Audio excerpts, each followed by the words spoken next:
Hallelujah. तो अभी एक अलग सेटअप में हूँ।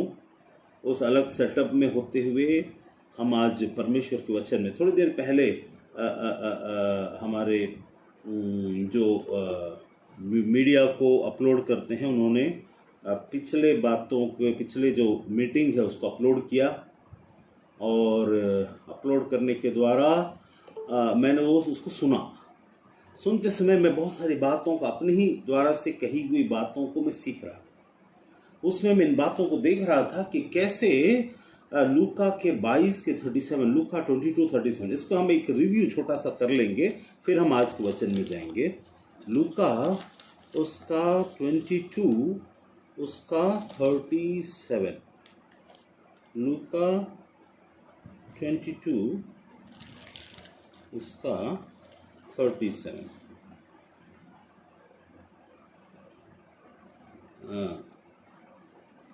ये उसमें लिखा था ऐसा, क्योंकि मैं तुमसे कहता हूं कि यह जो लिखा है वह अपराधियों के साथ गिना जाएगा, उसका मुझ में पूरा होना अवश्य है। क्योंकि मेरे विषय में लिखी गई बातें पूरी होने पर हैं। जब यहां पर हम इस बात को देख रहे थे तो उसमें वचन में बहुत सारी बातों को देखते समय एक बात को लगा कि हम कैसे सुरक्षित परमेश्वर के हाथ में हैं। हमारी सुरक्षा और सुरक्षा की बातें कैसे काम करती हैं। वो परमेश्वर जो मैंने उसमें उस पिछले बार में बताया था कि कैसे परमेश्वर आने वाली बातों को मानो पहले से ही देखकर मानो उस वक्त घट रही हैं। वो उसने कहा ये बातें जो उसने कहा वो पूरा होगा और पूरा हुआ। मुझ में पूरा होगा। जब यीशु ने बोला मुझ में पूरा होगा तो वो बातें मुझ में पूरी हो जाएंगी। तब मैंने उसमें एक बात बताया था, लेकिन हम आगे जब देखते हैं उसी वचन के आगे में कि क्या करता है वो जब हम देखते हैं 23 लूका के 23 में, तो हमने देखा उस 23 में कि मेरे लिए मत रो। यीशु ने उस वक्त चेलों से जब बात कर रहा था तो होने वाली घटनाओं के बारे में बात कर रहा था। उन घटनाओं में से उस वक्त होने वाली घटनाएं थी और उसके साथ साथ में आज भी होने वाली घटनाएं हैं जो आज इस वक्त हो रही हैं। परमेश्वर की ओर से कही गई बातों की ओर हम बढ़ रहे हैं। मैंने बताया था कि कैसे उल्टी गिनती शुरू होती है रॉकेट जब लॉन्च होता है। तो कैसे उल्टी गिनती शुरू होती है जब यीशु को कोड़े मारना शुरू किए। यहूदी लोग और रोमी लोगों ने 1 2 3 करके शुरू किया। यीशु अपने मन में गिनती गिन रहा था, मेरा समय आ रहा है।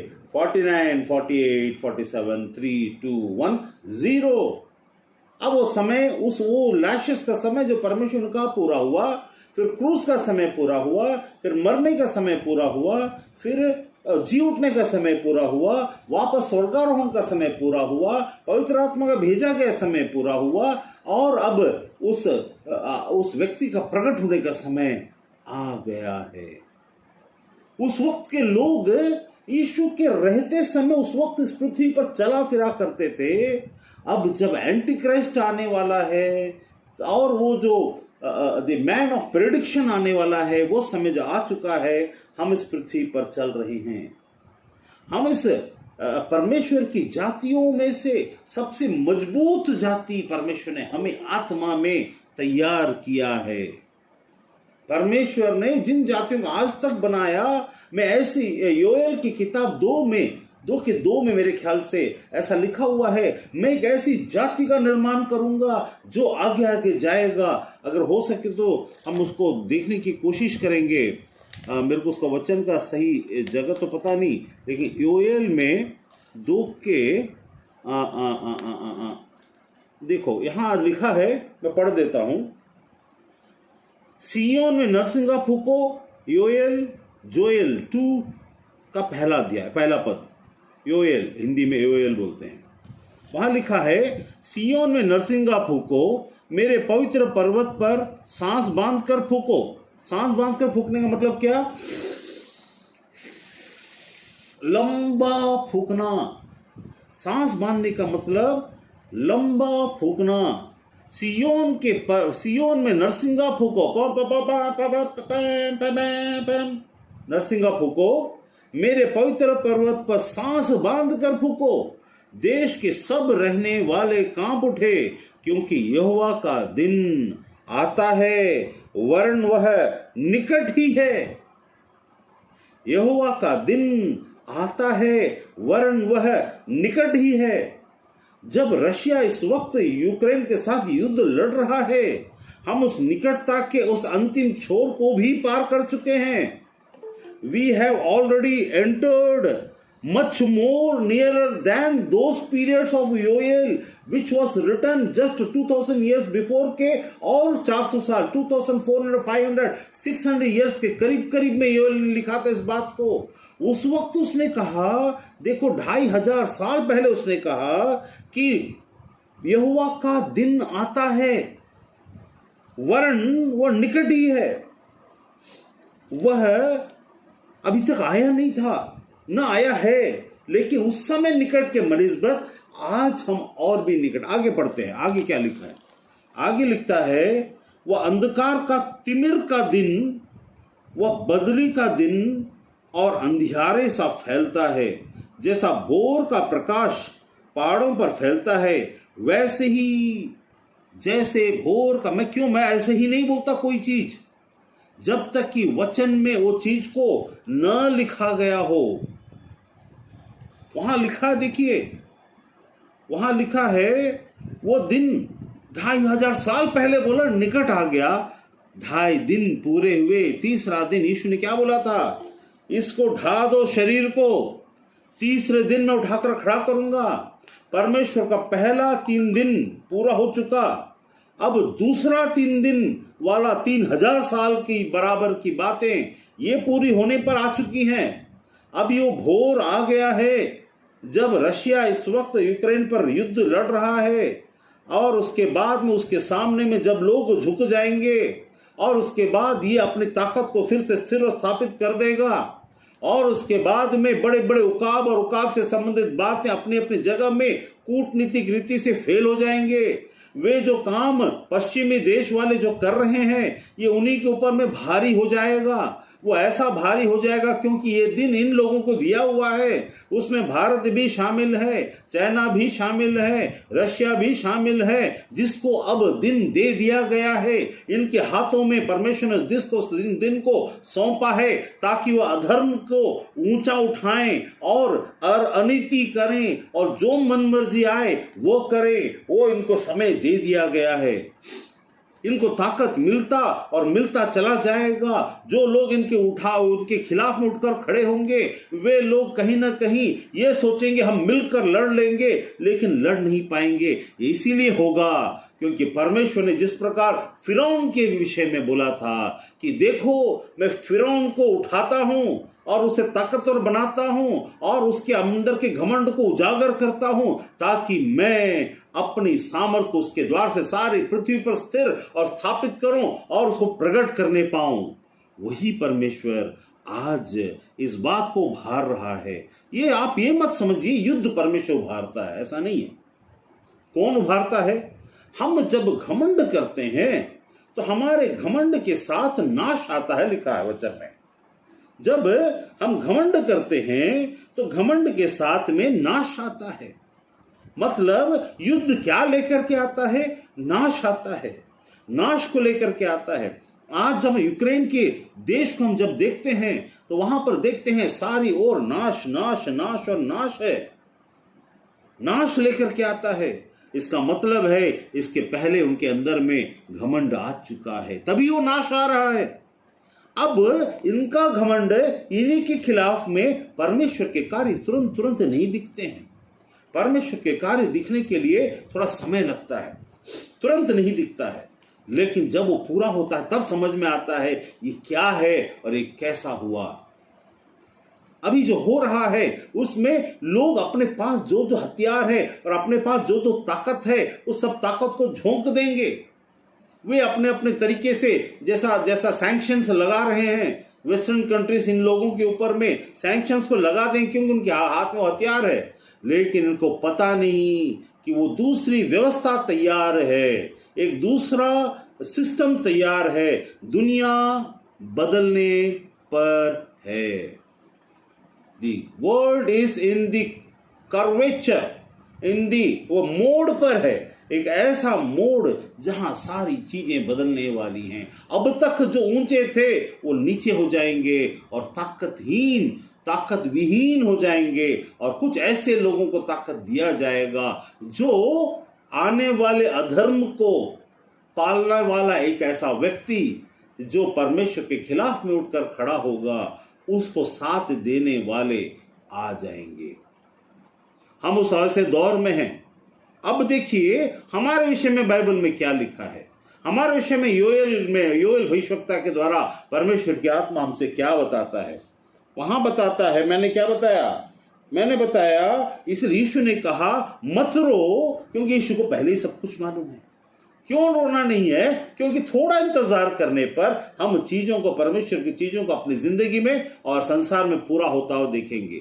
अब मकसद क्या है? एक जगह वचन में लिखा हुआ है कि देखो, जब सब जगह में आग बरस रहा है, आत्मिक दशा में कहीं भी शांति नहीं, लोग कहते हैं शांति है, शांति है, कहां है शांति? ऐसे समय में, ऐसे घड़ी में और ऐसे वक्त में, याद रखिए, ऐसे वक्त में हम व्यापार और शादी और मकान और दुकान और चीजें इसी में उलझकर न रह जाएं। इसका मतलब इसको छोड़कर रहने के लिए नहीं कह रहा हूं। इसका मतलब है कि हमारा मकसद और हमारी बातें सब उस दिशा में और दशा में रहें। हमारी मानसिक दशा इस बात की जानकारी के साथ, उस अवस्था के साथ में जिंदगी को गुजारते हुए इत्मीनान से परमेश्वर पर विश्वास करते हुए आगे बढ़े, क्योंकि हमारा उद्धार निकट है। हम नई सृष्टि को देखने वाले लोगों में से हैं। ये पृथ्वी की बातों को जब शुरू हुआ था लाखों अरबों साल पहले, जैसे लोग कहते हैं और साइंस कहता है या बाइबल कहता है, ये पृथ्वी जब जैसा शुरू हुआ था उस समय में हम नहीं थे। नई सृष्टि में जब नींव पड़ चुकी है, उस समय विश्वास से हम यीशु के साथ जुड़े थे, वो 2000 साल पहले शुरू हो चुका है। नई सृष्टि का निर्माण शुरू हो चुका है और उसका अंत आने पर है। आत्मिक दृष्टिकोण में बहुत ही शीघ्रता से वो चीजें पूरी हो जाएंगी। अब देखिए यहां पर लिखा, मैं पढ़ता हूं योएल के 2 जो पुराने नियम में है योएल, वहां लिखा है वह अंधकार का तिमिर का दिन है। दिन का मतलब कुछ समय और कुछ साल है। वो बदली का दिन है, बदलने वाला दिन है। अंधियारा सा फैलता, जैसा भोर का प्रकाश पहाड़ों में फैलता है, वैसे एक बड़ी, जैसा भोर का प्रकाश, भोर में जैसे प्रकाश थोड़ा धीरे धीरे फिर पूरा फैलता है, वैसे ही एक बड़ी सामर्थी जाति आएगी। उस समय नहीं था, यीशु के समय नहीं था, यीशु के जाने के बाद नहीं था। लेकिन आज जब रशिया यहां से अटैक कर रहा है, कोरोना का चीज हो चुका है और बाइबल में लिखी गई हर बातें पूरी हो रही हैं और हर आदमी को नंबर देने का समय आ चुका है। Every man is being going to be given a number now. ये नंबर देने का समय आ चुका है। अब उसके बाद बैंक अकाउंट नहीं रहेगा, उसके बाद बैंकें बंद हो जाएंगी, उसके बाद में सीधे सीधे आपके नंबर में पैसे आना शुरू हो जाएंगे। आपका नंबर होगा। आप अब इंसान नंबर से, जैसे अब तक क्या होता था मालूम है?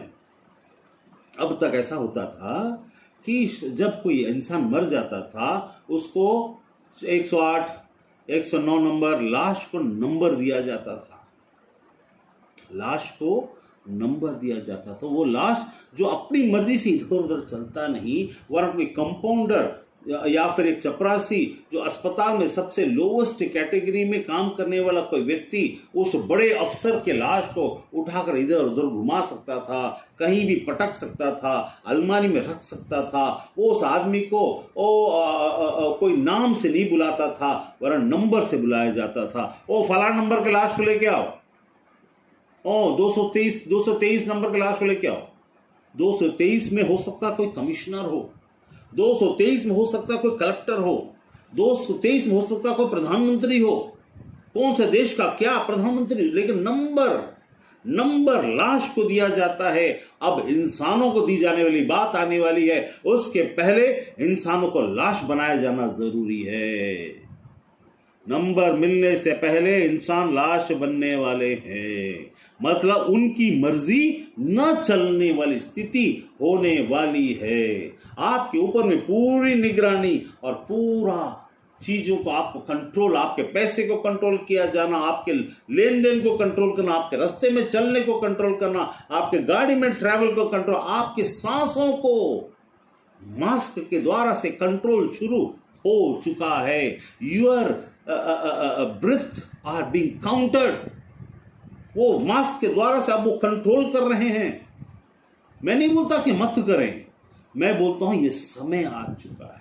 मैं नहीं बोलता हूं कि ऐसा सब नहीं होना चाहिए, ये होना ही चाहिए, क्योंकि हमारे प्रभु के आने के पहले इनका होना अवश्य है।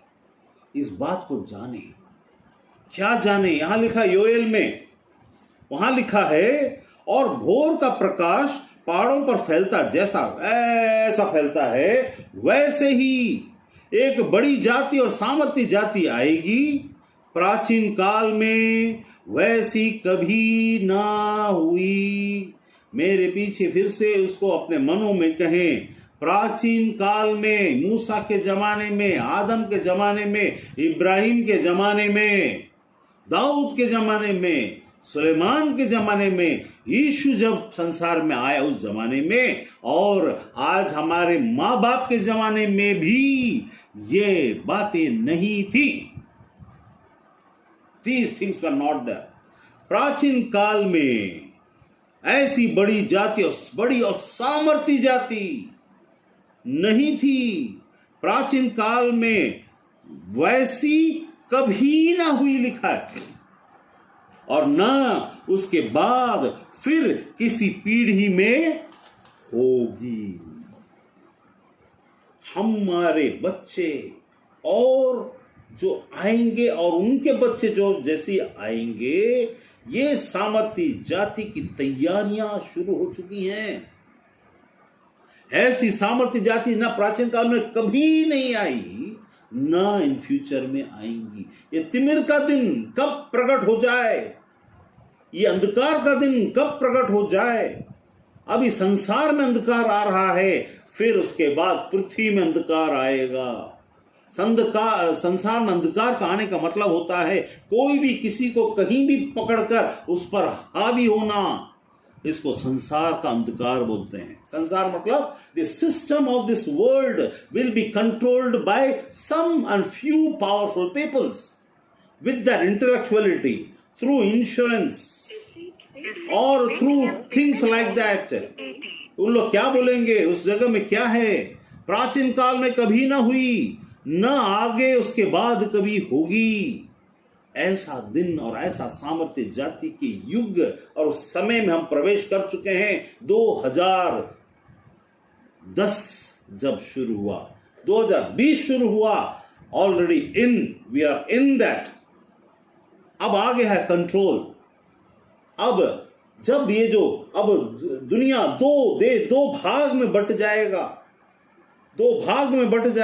एक जो आज तक बहुत सामर्थ्य, यहां से लोग उधर जाते थे, वो सब लोग अब उधर से इधर आएंगे। उनको यहां पर ताकत नजर आएगी यहां पर, क्योंकि ये परमेश्वर, हमारे परमेश्वर, जिंदा और जीवित परमेश्वर की योजना के अंतर्गत है। पिछले बार जब मैं प्रचार किया था उस समय मैंने बोला था, देखो पिलातुस ने भीड़ को उस आदमी को सौंपा जो एक हत्यारा था, और वो जो सौंप रहा था, शैतान सोच रहा था उसकी मर्जी पूरी हो रही है, लेकिन यीशु को मालूम था कि परमेश्वर की मर्जी इनके करने के अधर्म के द्वारा से, इनके अधर्म की प्रवृत्ति के कारण, उसके उकसाए जाने के कारण उसकी बातें पूरी हो रही हैं।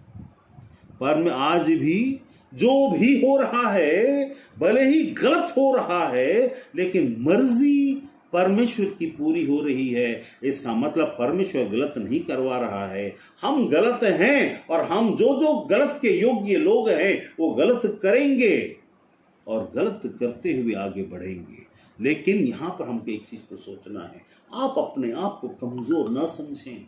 बुद्धि से, समझ से, सामर्थ्य से, व्यक्तित्व से, बुलाहट से, सबसे यीशु ने इसलिए एक चीज बताया था, देखो यूहन्ना इन सब में से बड़ा है, लेकिन तुम यूहन्ना से बढ़कर हो। वो अभिषेक जो एलिया का अभिषेक जो फिर से एक दिन प्रकट होगा, हम उसको सबसे बड़ा सोचकर बैठे हैं। वो किसी विशेष कार्य के लिए बोला गया, बड़ा छोटे के बारे में नहीं था। वो एलिया का जो अभिषेक था वो विशेष कार्य के लिए था, लेकिन उसी के हम लोग एक देह हैं, मत भूलिए। एक देह जो सिर एक है तो देह भी एक है, और वो जो अभिषेक है वो हम में से होकर बहने वाला समय आ चुका है। Now no yourself that who you are in the Lord and in the kingdom of God। क्योंकि यहां योएल की किताब में यूं ही एक सेंटेंस को लिख करके नहीं छोड़ दिया। जब पवित्र आत्मा, परमेश्वर की आत्मा जो हम में बसा हुआ है, जब योएल के द्वारा से बात कर रहा था परमेश्वर की योजनाओं के बारे में, उसमें कब क्या होगा करके उसमें हमारा जिक्र था। मेरा नाम उसमें लिखा हुआ है, आपका नाम उसमें लिखा हुआ है। उसमें कहता है समय तो निकट आ गया, समय बल्कि अब आ चुका है। मैं आपसे कहता हूं, अब निकट आने की बारे में बात नहीं करता, समय में हम प्रवेश कर चुके हैं। अब ये भूल में मत रहिए अब बहुत दिन बाकी है, नहीं। लेकिन घबराहट, क्योंकि लोगों की जी में जी न रहेगा, अब क्या होगा, अब कैसे होगा, आप मत घबराना, क्योंकि हमारा कुछ भी बिगाड़ेगा नहीं। क्योंकि संसार भी देखिए, आज से एक 10 दिन पहले यूक्रेन के अंदर में सब लोग अपने अपने व्यापार में मस्त, कोई मर्सिडीज कार ले, अभी परसों ही लिया होगा, और अपने बच्चों को बोला होगा, I give this gift to you my son, I am going to give this for the wedding of my daughter.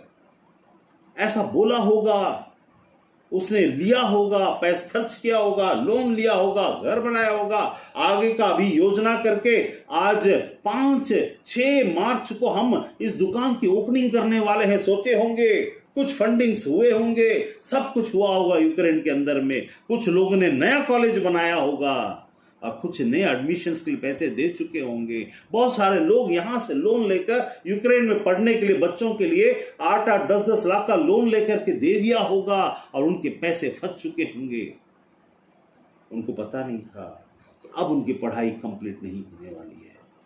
उनको पता नहीं था मेरा बच्चा यहां से पढ़ने जा रहा है, अब वो जिंदगी में वापस नहीं आएगा, वो मरने जा रहा है, पढ़ने नहीं। चीजें बदल रही हैं। अब अगर सावधान नहीं होंगे तो फिर कब होंगे? अब हम अगर सचेत नहीं होंगे तो फिर कब होंगे? क्या अपनी खुमारी में, जिंदगी के ऐश की खुमारी, और ये सोच के मेरे बच्चे बड़े होंगे और डॉक्टर बनेंगे, अरे वो जमाना गया। डॉक्टर बनने वाले बच्चे अब वहां से दौड़कर वापस आ रहे हैं। तुम कौन से डॉक्टर की बात करते हो? मेरे बच्चे बड़े होंगे और ऐसा, इसका मतलब क्या, ना पढ़ाएं? हम लोगों के चीज को मालूम होना चाहिए कि हम असल में कर क्या रहे हैं, हमारी सोच और समझ क्या है। जो मिलिट्री में होते हैं, अब उसको मैं एक उदाहरण से समझाता हूं कि जब जो मिलिट्री में जब होते हैं और दुश्मन सामने में खड़ा होता है, क्या लोग खाना नहीं खाते? क्या उनके लिए खाना तैयार होकर नहीं आता? क्या उस समय मटन नहीं बनता है? क्या उस समय चिकन नहीं बनता है? क्या उस समय रोटियां नहीं बनती हैं? यार ये युद्ध आ गया, अब तो कोई खाना नहीं खाएगा, सिर्फ युद्ध लड़ेगा, ऐसा नहीं होता है। ये पूरा सिस्टम काम करता है। वैसी हमारी जिंदगी पूरे सिस्टम के आधार पर चलती है। ये अंतिम दिन आ गया, लेकिन अंतिम दिन आ गया करके चुप बैठकर डर कर, ये अब क्या होगा, अब तो मैं कोई काम नहीं करूंगा। ये चेले लोग जब ना समझते उन लोग करते थे। उन लोगों ने क्या किया था, जो गलती हमको नहीं दोहराना है, उनको पता नहीं था, हमको पता है, इसलिए हम सामर्थ्य जाती है। हमको पवित्र आत्मा का द्वारा से चीजों को पहले ही बता दिया गया है, और हमारे अंदर में न केवल वो बात बल्कि हियाव भी पवित्र आत्मा देता, और वही पवित्र आत्मा हमें उठाकर फिर स्वर्ग में लेकर भी जाने वाला है। हमारे पास वो चीज है, वो यान है, वो रॉकेट है जो दुनिया के पास नहीं। We are having a rocket launcher, satellite launcher of our spirit in us, ready to boost any time। किसी भी समय, किसी भी घड़ी जैसी तुरही फूकी जाएगी, वो घड़ी वो समय जो पिता को छोड़ पुत्र भी नहीं जानता, क्योंकि पुत्र पिता से बड़ा नहीं है, पुत्र भी नहीं जानता। वो समय कभी भी आएगा। हमें इत्मीनान क्यों रखना है? हमें इत्मीनान इसलिए रखना है क्योंकि वचन में लिखा, ऐसी सामर्थी जाति न कभी प्राचीन काल में थी। मूसा का क्या बोलना चाहिए, 10 मिराकल जो हुआ था, 10 विपत्तियां जो थी मूसा के द्वारा फिरौन के लिए, वो कुछ भी नहीं है। लाल समुद्र का 2 भाग होना कुछ भी नहीं है।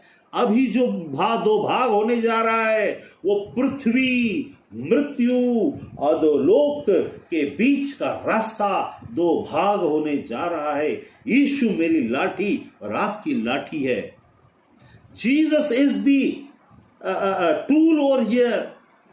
वो स्टाफ है, वो लाठी मतलब स्टाफ।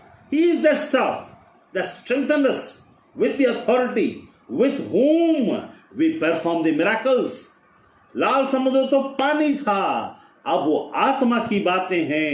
लोग डूब जाएंगे लेकिन हम और आप न डूबेंगे। याद रखना, उससे 100 गुना बड़ा मिराकल होने जा रहा है। 100 गुना बड़ा मिराकल होने जा रहा है। क्या? स्वर्ग के लिए रास्ता पिता की ओर से पुत्र आकर हमें लेने जा रहा है।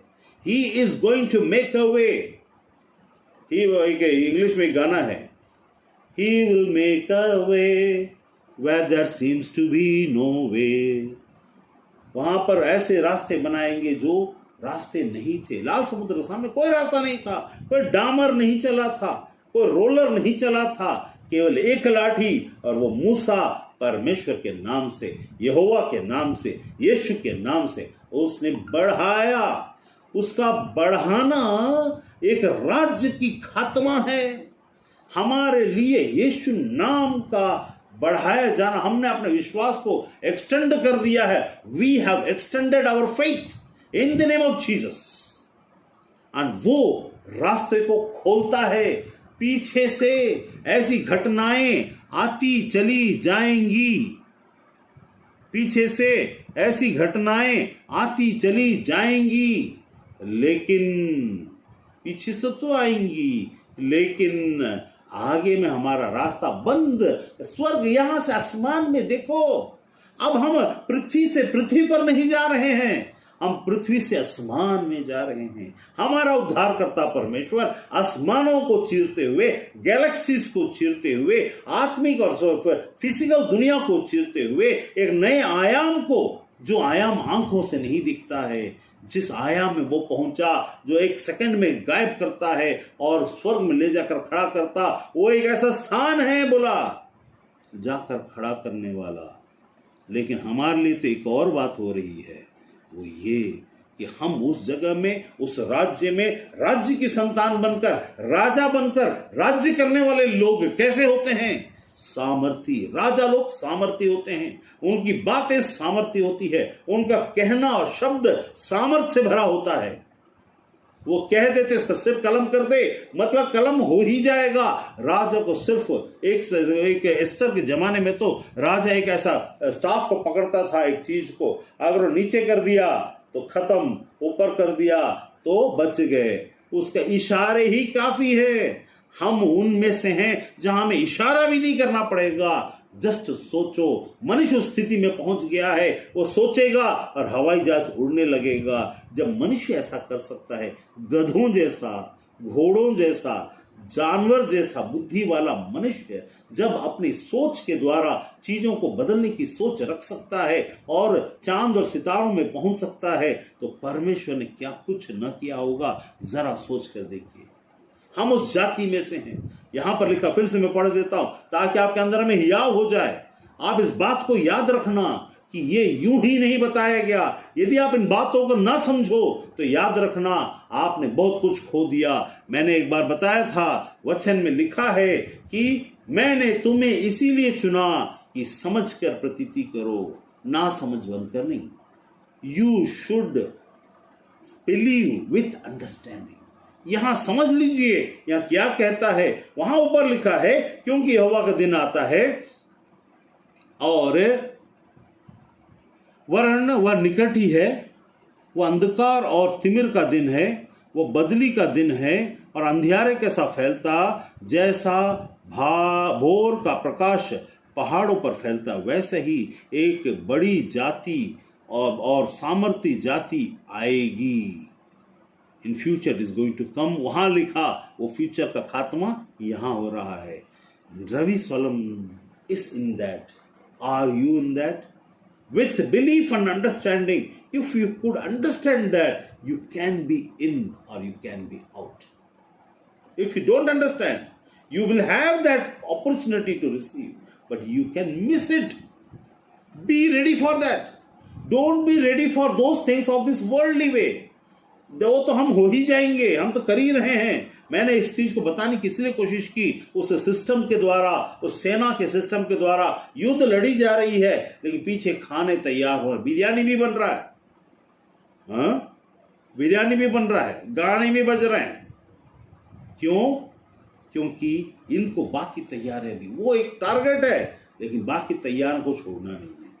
हमको उस वक्त तक पहुंचने के लिए जिंदा भी तो रहना है, तो खाना पड़ेगा, खाना है तो कमाना पड़ेगा, कमाना तो दूसरों को कमाने के लिए देना पड़ेगा, और दूसरों को कमाई के साथ साथ तुम भी आशीष कमाओगे। जैसा तुम करोगे वैसा तुम्हारे साथ किया जाएगा। सब एक दूसरे से मिंगल हैं।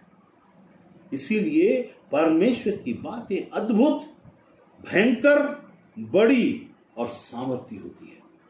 उसको साधारण ना समझे, वो साधारण नहीं है। मैं आपको आज हियाव बांधने के लिए आया हूं। यहां वो कहता है कि वो दिन निकट, वरन निकट ही है, वो अंधकार का दिन निकट ही है, आता है। लेकिन आज जब मैं कह रहा हूं ये आ चुका है।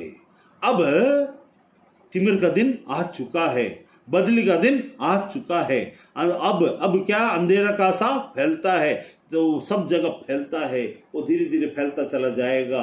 अभी कैसे बलूचिस्तान वाले पाकिस्तान के खिलाफ में, अब चाइना उठेगा ताइवान के खिलाफ में, और नॉर्थ कोरिया किसी और के खिलाफ में, और इंडिया कुछ और करेगा। इंडिया धर्म के मामलों में बहुत सारी हानि पहुंचाने की कोशिश करेगा। मत डरना।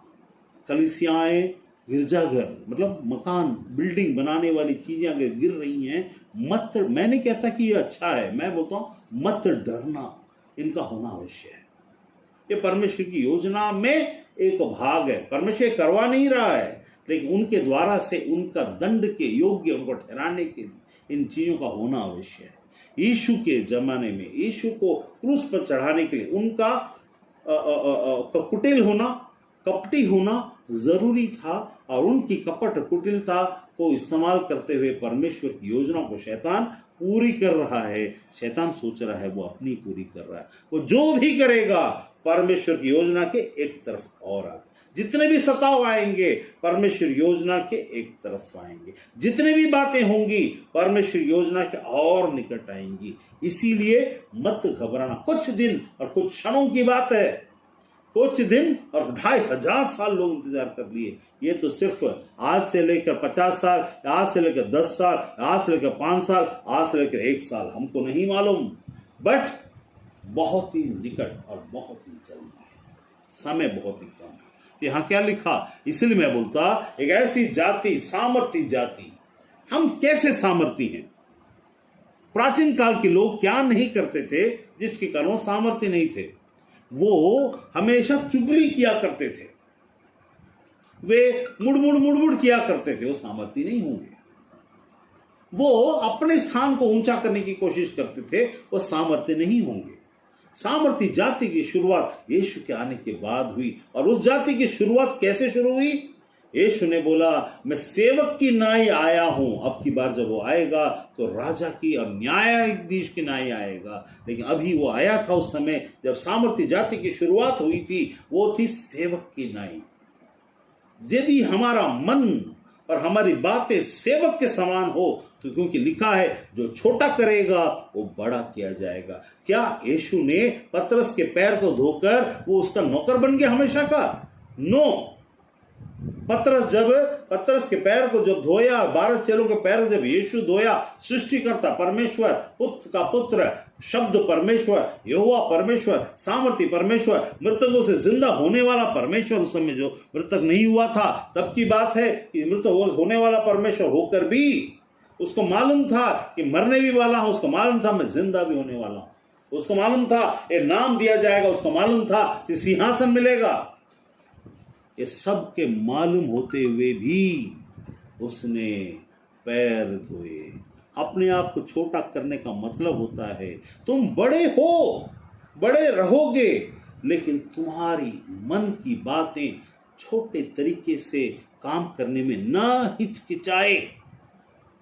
Don't hesitate for smaller things, that what people will think if I do these things, what people will think about me.